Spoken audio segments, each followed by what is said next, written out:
Fundado em 1937 como Serviço do Patrimônio Histórico e Artístico Nacional, o atual IPHAN é responsável por inventariar, classificar, tombar e conservar monumentos, obras, documentos e objetos de valor cultural existentes no país. Assim como outras instituições públicas, enfrentou o desafio de comunicar e difundir informações relevantes para a comunidade, além de promover sua imagem perante a população. Desde a sua criação, o IPHAN produziu livros, catálogos, revistas e boletins, como meio de comunicação institucional. Embora essas publicações fossem importantes principalmente no meio acadêmico, ainda havia necessidade de ampliar a participação social. Assim, foi criado o Boletim FAN, Fundação Nacional Pro Memória, editado entre 1979 e 1989. O boletim constitui uma ferramenta para sensibilizar a comunidade e diferentes profissionais sobre a importância da preservação do patrimônio cultural brasileiro. Ao longo de 10 anos, foram publicadas bimensalmente 46 edições do boletim. Sua linguagem e diagramação simples e direta poderiam o caracterizar como um jornal ou revista. A publicação continha diferentes seções, como opinião, cartas, entrevistas, livros e teses e notícias, que transmitiam os assuntos abordados de diferentes formas. Foram mapeados no boletim um total de 60 registros referentes a notícias, tombamentos, reformas, convênios, entre outros, sobre jardins históricos e áreas verdes no Brasil, o que reflete a mudança da abordagem de preservação do IPHAN nos anos 80.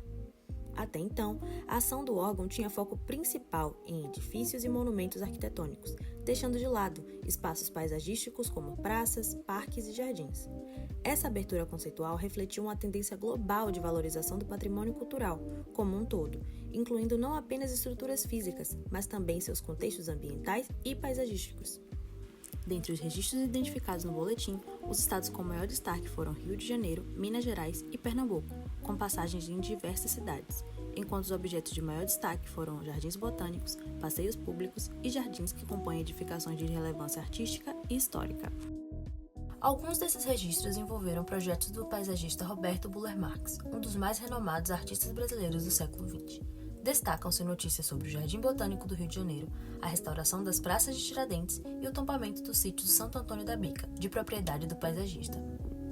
As menções encontradas no boletim sobre o Jardim Botânico do Rio de Janeiro se referem principalmente a convênios para a restauração e conservação das suas instalações, além de reformas nas suas edificações e eventos no local. Devido ao seu valor histórico, cultural e científico, o jardim é um dos mais importantes e antigos do Brasil, desempenhando um papel crucial na pesquisa de botânica e na conservação de espécies. Já o tombamento do sítio Santo Antônio da Bica foi aprovado após um abaixo-assinado, que envolveu destacadas personalidades do meio cultural, justificado pelo valor cultural e científico da coleção de plantas tropicais lá existente, incluindo exemplares da Amazônia e países como Porto Rico, Haiti, Equador e Índia. Outra ação de grande relevância foi a revitalização do antigo núcleo urbano de Tiradentes, incluindo os projetos do paisagista para a Praça do Chafariz, Adro da Matriz, Praça de Nossa Senhora do Rosário, Praça Delfim Guedes, Largo das Forras e Praça da Nossa Senhora das Mercês.